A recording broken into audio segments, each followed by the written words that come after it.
Hi there. On weekends, we do reruns so that yours truly can take a couple days off.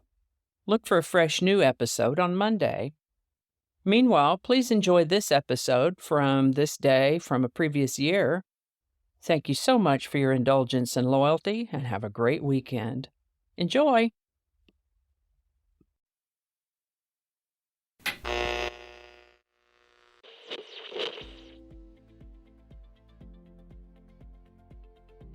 Hi there, and welcome to this day in history for December 2nd. December 2nd is the 336th day of the year in the Gregorian calendar, 337th in leap years, with 29 days remaining to the end of the year. Today's word is sandbag. Sandbag can be a noun or a verb. As a noun, sandbag is a bag filled with sand. Usually used for fortification, as ballast, or as a weapon. As a verb, sandbag might mean to bank, stop up, or wait with sandbags, or it could mean to hit or stun as if with a sandbag, to treat harshly or unfairly, to coerce by crude means, or to conceal or misrepresent one's true position, potential, or intent, especially in order to gain an advantage over.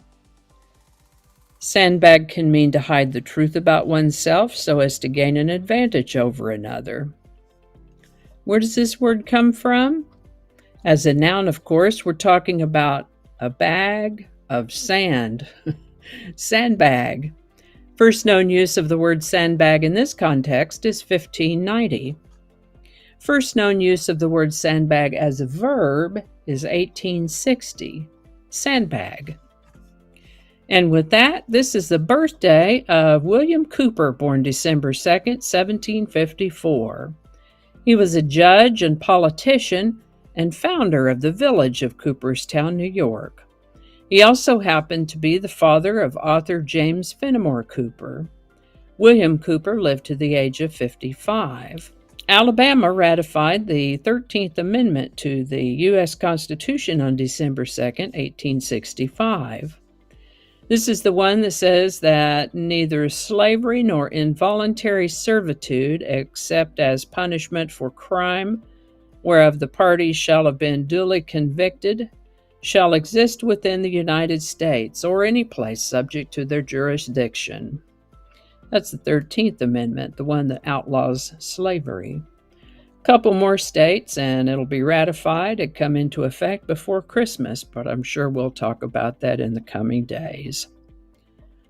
Now, I believe it was yesterday, wasn't it, that we mentioned Ford's introduction of the moving assembly line back in 1913? Well, on this date, December 2nd, 1927, Ford unveiled the Model A as its new automobile.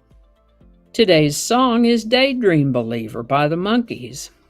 This one hit number 1 on December 2nd, 1967.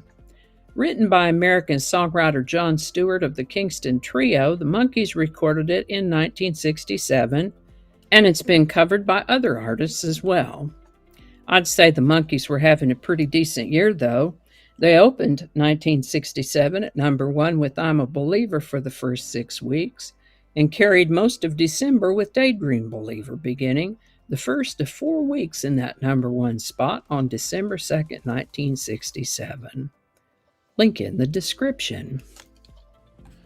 And I think that's going to do it for us today. Thank you so much for watching. Consider subscribing if you haven't already. Feel free to share this video with a link in your email, messaging, or social media. If you enjoy this series, you can check out the playlist that contains these videos. I'll put a link to that in the description. That description lives on YouTube, so for other platforms, I'll include the link to my blog page that is called No Really.